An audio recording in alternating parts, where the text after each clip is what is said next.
7h, 9h, Nikos Aliagas sur Europe 1. L'heure de la revue de presse de David Abicard, Nikos. Bonjour David. Bonjour Nikos, bonjour Céline Bonjour. et bonjour à tous. Alors ce matin, à la une, j'ai une devinette pour vous. J'ai une devinette, un quiz. Qui a dit ce matin dans le Figaro, il n'y a pas de confort ni d'état de grâce. Dans ce métier, chaque jour te rapproche de la fin. Je le disais dès le début de mon mandat, à haut niveau, il faut des résultats. Si tu n'en as pas, tu connais la sentence. Alors, qui a dit ça? Valéry Giscard d'Estaing. Céline? J'en sais rien du tout. Qui? On m'a soufflé, mais j'ai pas entendu la réponse. Alors, c'est Didier Deschamps. C'est Didier Deschamps, notre Didier DD national, champion du monde. Il parle presque comme s'il avait une expérience politique. Dingue. Il vient d'obtenir le prix du leadership et parle ce matin dans le Figaro Économie de confiance, de mandat et de ce fameux rapport au temps qui ne laisse pas 100 jours pour agir et avoir des résultats. Alors évidemment, on pense à l'autre leader, au maître des horloges, à celui qui doit sans cesse arbitrer entre le court terme des fins de mois difficiles et le long terme de l'urgence écologique. On entend le président de la République, on entend le gouvernement, ils évoquent la fin du monde, et nous on parle de la fin du mois. Fin de mois contre fin du monde, c'est à la une du journal Sud-Ouest ce matin, David Abicard. Eh oui, fin de mois, fin du monde, l'impossible équation, point d'interrogation, s'interroge le quotidien. Et Bruno Dive, dans son édito, admet que Macron a démontré hier qu'il avait incontestablement une vision pour l'avenir du pays. Mais il s'est davantage adressé à ceux qui redoutent la fin du monde plutôt qu'à ceux qui redoutent la fin du mois.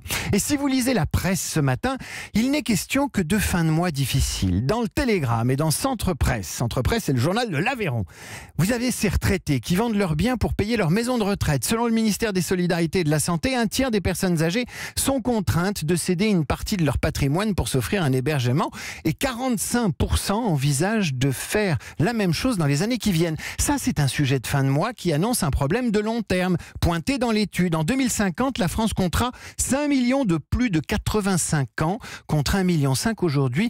Voilà pourquoi l'État doit sans cesse agir avec un chronomètre dans le ventre, comme le crocodile, je crois, de Peter Pan, autant qu'avec une longue vue. Et c'est pareil pour les universités avec un enjeu démographique comparable. Ouest France nous explique ce matin qu'elles sont dans le rouge, un peu comme les ménages. Elles ont du mal à boucler leur fin de mois et sont dans l'incertitude pour 2019. Pourquoi ? Parce que leurs charges augmentent, leurs missions s'élargissent, sans tous les moyens qui vont avec. Ça, c'est le court terme. Mais Ouest France nous le rappelle, on attend toujours plus d'étudiants. Comment financer demain l'université ? C'est toujours pareil, court ou moyen terme. Les universités ont des problèmes de fin de mois, mais les magasins de centre-ville de Montpellier vivent toujours le jour. En raison des blocages, exemple du Carrefour City du boulevard de Strasbourg à Montpellier, dont le rayon frais ressemble aujourd'hui à un magasin soviétique sous Brejnev, nous dit en substance le Midi Libre. Les magasins qui fonctionnent en circuit court ont moins de soucis car ils s'approvisionnent auprès de producteurs locaux qui savent contourner les barrages. Le circuit court, voilà un petit bout de solution entre le long terme écologique et le court terme de la feuille de paix,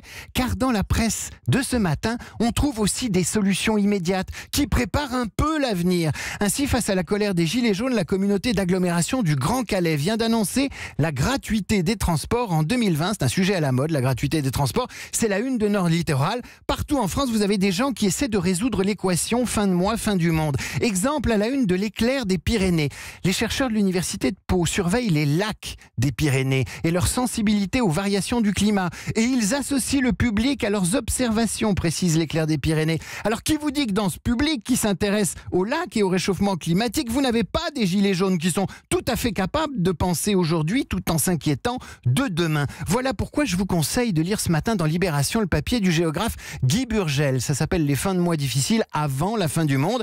Certes, il y a fracture territoriale entre les gens des villes et ceux de la périphérie, dit le savant.